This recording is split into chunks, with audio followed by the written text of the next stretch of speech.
Olá, tudo bem? Estamos aqui mais uma vez e eu gostaria de compartilhar com você mais uma palavra. No nosso último vídeo, nós falávamos sobre Deus revelado nas crises. E eu gostaria de continuar ainda em cima desse tema. E no livro de Isaías ainda, no capítulo de número 38, eu gostaria de citar para você um versículo que me chama muita atenção. E diz assim o versículo 1. Naqueles dias, Ezequias adoeceu de uma enfermidade mortal, e veio a ele Isaías, filho de Amós, o profeta, e lhe disse: assim diz o Senhor, põe em ordem a tua casa, porque morrerás e não viverás. Então, virou Ezequias o rosto para a parede e orou ao Senhor, e disse: Senhor, lembra-te, peço-te, que andei diante de ti em verdade e com coração perfeito, e fiz o que era reto aos teus olhos. E chorou Ezequias muitíssimo. Então veio a palavra do Senhor a Isaías, dizendo: vai e diz a Ezequias: assim diz o Senhor, o Deus de Davi, teu pai, ouvi a tua oração e vi as tuas lágrimas, e eis que acrescentarei aos teus dias 15 anos. A palavra diz que o Senhor Deus envia, por meio do profeta Isaías, uma palavra para o rei Ezequias. O rei, no caso, era a maior autoridade daquele país. E a Bíblia diz que o Senhor então manda o profeta, encarrega o profeta de transmitir esta tão importante mensagem. Acredito, que quando o rei vê o profeta chegando, o rei se alegra. O que Deus tem para nós, profeta? Quais são as boas novas? E naquele momento, a notícia não seria tão agradável, tão boa quanto ele imaginava. E a Bíblia diz que o profeta fala a ele: coloque em ordem a tua casa, porque morrerás e não viverás. Às vezes, irmãos, um momento de crise na nossa vida, é algo que nos constrange, é algo que coloca medo em tantas pessoas. Estamos aí no meio de uma pandemia, que as autoridades estudam, até onde eu vi, as autoridades procuram estender até dia 1º de junho, ou seja, é uma loucura no que nós estamos vivendo, algo que talvez, irmão, jamais ninguém imaginava. Mas estamos dentro de uma pandemia, o que também traz crises, familiares, crises financeiras e diversas outras consequências que, mediante tudo isso, nós estamos vivendo. E quando nós falamos de crises, é claro, a gente fica triste, a gente fica chateado, é algo que a gente não espera. Mas como eu citava, do Isaías, capítulo de número 6, aonde o Isaías, em momento de crise, foi quando o rei Uzias, após 52 anos reinar em Jerusalém, ali em Israel, a Bíblia diz que quando ele morre, toda a população se entristece, até porque eles estavam numa condição financeira boa, eles estavam adaptados a toda aquela situação, e repentinamente vem um problema, uma crise, o rei morre, e agora eles ficam sem saber o que há de acontecer na vida deles. Neste momento, a Bíblia diz que o profeta Isaías, ele é levado, ele vai até o templo, e ali no templo ele tem a visão da grandeza, da glória de Deus. E quando ele tem essa visão de grandeza do Senhor, ele então percebe que ele é um homem de impuros lábios, é um homem pecador, e ele então ali se constrange com o que vê. E a Bíblia diz que um anjo vem com uma brasa viva do altar e toca nos lábios dele, e ali há uma transformação na vida do Isaías. Eu tenho dito, irmãos, que de nada adianta uma crise, ou passar pela crise, e não aprendermos nada com ela. O grande problema de muitas pessoas é que estão vivendo crise, estão vivendo a dificuldade, estão vivendo algum tipo de problema, mas infelizmente estas pessoas não estão aprendendo absolutamente nada. Muitas pessoas sairão desta crise, talvez até pior do que entrou, espiritualmente falando. Irmão, muitos querem que tudo isso logo acabe, muitos querem que esta situação logo se resolva, mas muitos talvez ainda não pararam para orar a Deus e dizer: Deus, o porquê nós estamos vivendo tudo isso? O porquê nós estamos passando por tudo isso? Às vezes, irmãos, são situações como essa que nos levará para mais perto de Deus. Eu digo, por que Deus se revela nas crises? Falava isso no outro vídeo. Não porque Deus, irmãos, Ele não tem capacidade de se revelar em outras situações. Ele se revela em todo o tempo. Mas quando é que eu, você, nós paramos para ouvir mais a Deus?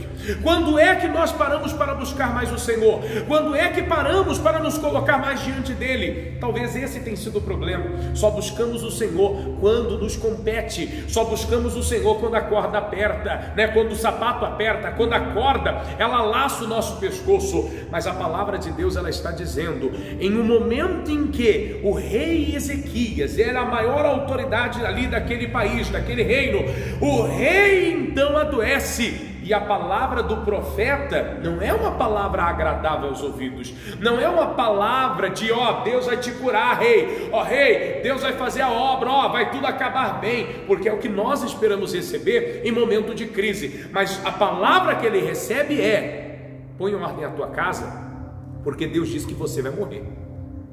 Ele leva um choque. Opa, como assim? Eu vou morrer? E a Bíblia diz que ele vira o rosto, para a parede e ora ao Senhor. É o que nós temos que fazer, irmão. Você aí que está me assistindo neste momento, você já buscou a Deus hoje? Você já orou? Você já colocou a sua vida diante do altar dizendo: Senhor, deixa eu fazer uma análise aqui da minha vida, deixa eu fazer aqui uma reflexão, Deus, da minha vida, como eu tenho levado a minha vida, como eu tenho condicionado a minha vida, como é que eu estou sendo impulsionado?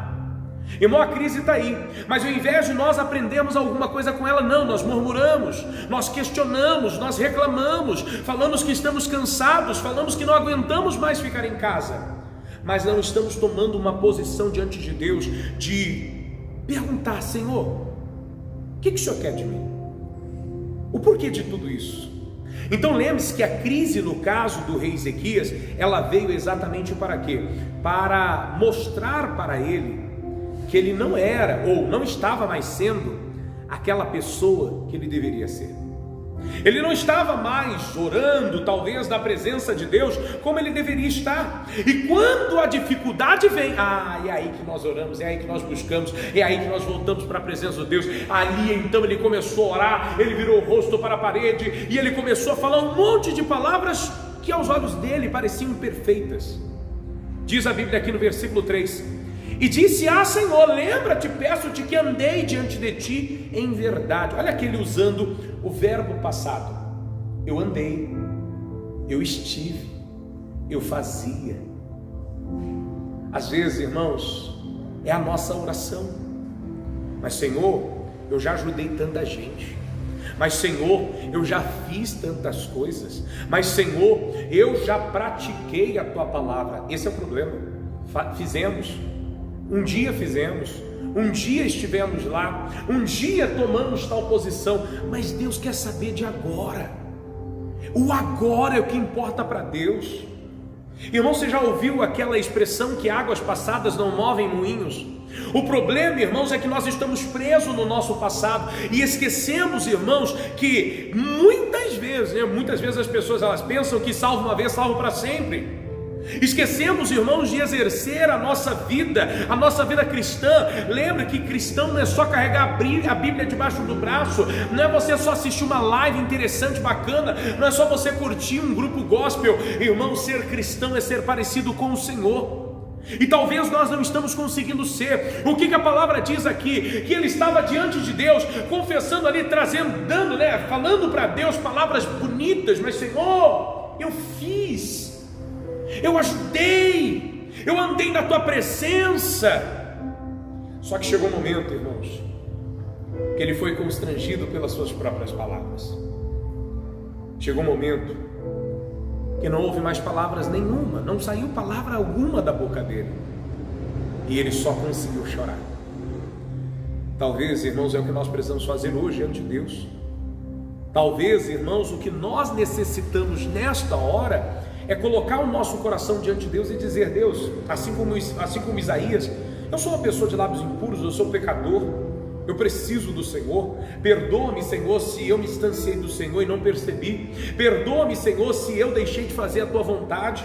Perdoa, Senhor, se eu deixei de cumprir um propósito do Senhor para a minha vida. Talvez, irmãos, é o que nós precisamos fazer, é olhar para a nossa vida, irmãos, é olhar para a nossa nudez, é enxergar onde há falhas em nós, porque pode ter certeza numa coisa: Deus, Ele continua sendo o mesmo. Agora quem muda somos nós.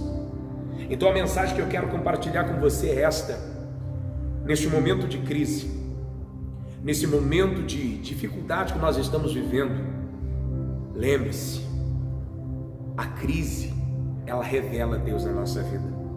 Volto a dizer, não porque Ele esteve escondido, ou porque Ele não teve capaz de se revelar antes, mas é porque na crise nós buscamos mais a Deus. E eu espero que neste momento de dificuldade, você continue na presença do Senhor, que você continue buscando a Ele, que você continue servindo Deus, que você não deixe o Senhor, mas que você então busque e o coloque na tua vida, na direção e no controle de todas as coisas, em o nome de Jesus. Meus irmãos, é tempo de nos voltarmos para Deus. É tempo de nós, ao invés de rasgar as roupas, rasgarem o nosso coração. É tempo de rasgar o nosso coração. É tempo de colocar nossa vida no altar, chorar, clamar a Deus, para que então Ele possa se lembrar de nós e ter misericórdia da nossa vida. O tempo é: clame, busque, invoque, e eu tenho certeza Ele irá te ajudar.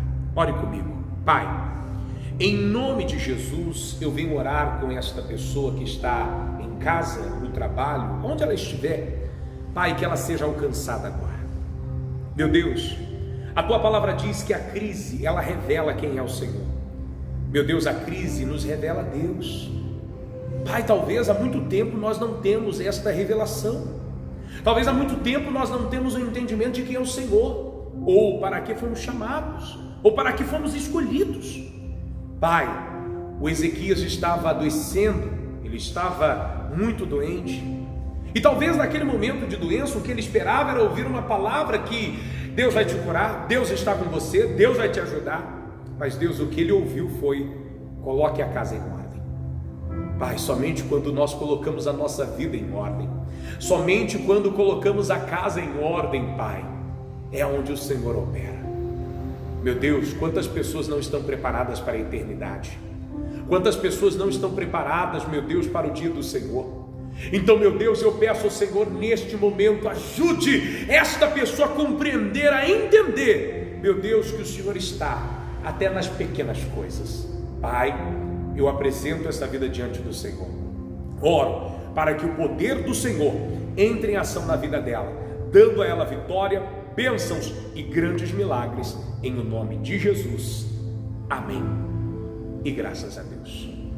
Que Deus continue falando mais ao seu coração. Estaremos aqui sempre compartilhando uma palavra de Deus com você. Você que talvez está em casa,